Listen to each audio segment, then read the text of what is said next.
दोस्तों तुम देख रहे हो हसीन पंजाब टीवी तो मैं थोड़ा मेज़बान अमीर हमजा।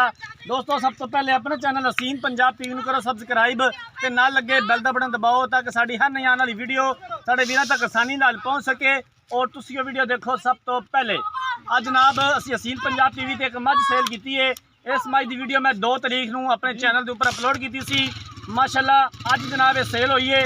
सेल उस दिन ही हो गई सी, बयाना आ गया सी। भाई होरां ने सिर्फ मझ का टाइम लिया सी कि असीं 10 दिन मझ खड़ी करनी है, लेकिन उन्होंने मेहरबानी है कि 5 दिन बाद जिन्होंने पैसे भेज दिते ने ते अज जनाब जानवर लोड हो रहा है कि भाईजान इहनूं लोड करो।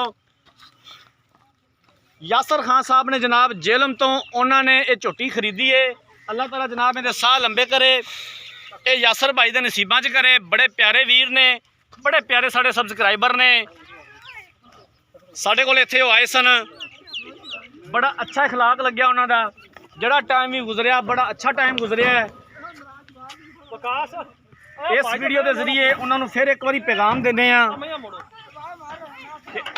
जनाब साढ़े कोल आओ, असी तुहानू इलाका अपना दिखाइए, नीली बार के जानवर भी तुहानू दिखावांगे।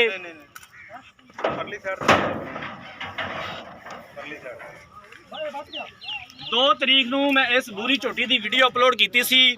उस दिन ही उन्होंने खरीद ली सी झोटी, बयाना कर दिता सी 50,000 रुपया। अज उन्होंने पैसे भेजे ने तो जानवर जनाब लोड हो रहा। कैमरामैन साहब एक बार घूम के डाले का नंबर दिखा दो तसल्ली दे नाल। यासर खान साहब ने जनाब जेलम तो उन्होंने ये मझ खरीदी है। अल्लाह ताला जनाब इहदे साह लंबे करे, ये भाई उन्होंने नसीबां च करे। जानवर लोड हो गया। वीडियो अच्छी लगी है तो वीडियो को लाइक तो शेयर जरूर करना है। असी जनाब इंशाअल्लाह ताला इस तरह ही कोशिश करते रहेंगे, अपने वीरां भरावां वास्ते अच्छे तो अच्छा जानवर लैके हाजिर होंदे रहांगे। जिंदगी रही तो मिलांगे एक नई वीडियो के नाल। अपने मेज़बान अमीर हमजा ने दो इजाज़त। अल्लाह हाफिज़।